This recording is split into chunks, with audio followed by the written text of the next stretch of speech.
For one fan base, it was always going to be exceptionally painful, and in yesterday's game, it ended up being Seattle's, who came just 8 outs short of going to their first World Series in franchise history, only to have the walls collapse in around them in a manner that was so painful, one of their star players could be heard literally screaming in agony over it post-game.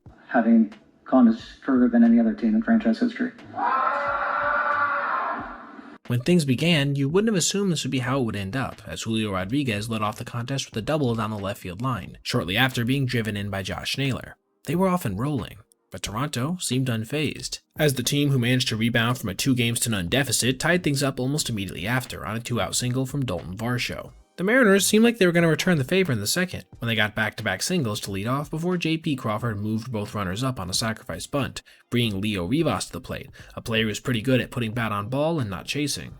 But this would not be the case in this AB, as he went way out of the zone on a slider for strike 3 before Victor Robles grounded back to starter Shane Bieber. After a fairly quiet bottom of the second, J-Rod came up with his second big hit of the night, a 423-foot tank to left center field, giving his squad back the lead. This is where he would stay going into the 5th, as M starter George Kirby proceeded to settle in a bit, while Louis Varland came in to work out of a jam in the 4th. That meant that when the big dumper hit his 5th home run of the postseason, Seattle had managed to extend their cushion out to 2 runs. This takes us to our first real notable managerial decision of the night, as Kirby, despite being at just 65 pitches and only having given up 1 run to that point, got yanked in favor of righty Brian Wu, with Dan Wilson starting the team's bullpen timer potentially a little bit early. But Wu would do his job for the next 2 innings, including inducing this double play to JP that featured a really cool leap over the base runner. This takes us all the way to the 7th, where after a nice escape job from starter Kevin Gossman, one that was partially self-induced by intentionally walking Cal Raleigh with nobody on, Addison Barger led off with a walk, then Isaiah Kiner-Falefa singled to center field. Toronto then decided to have their 9-hitter, Andres Jimenez, push both over with a well-executed sacrifice,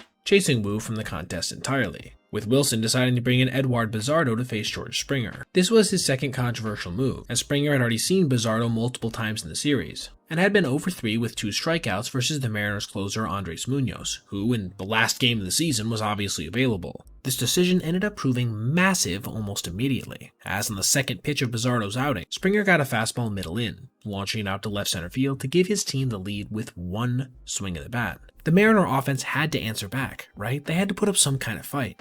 But it wouldn't come in the 8th, when another starter, Chris Bassett, retired the side in order. Then, after Munoz pitched a scoreless frame with the help of a line drive double play, arguably 1 frame too late, it was all left up to Seattle's 8-9-1 hitters versus Jeff Hoffman. Rivas did a good job to fight to a 3-2 count, then struck out on a fastball. Pinch hitter Dom Canzone only got the 2-2 before doing the same. This brought J-Rod to the dish with his team's entire season on the line. How would one of the faces of the franchise perform in the biggest moment possible?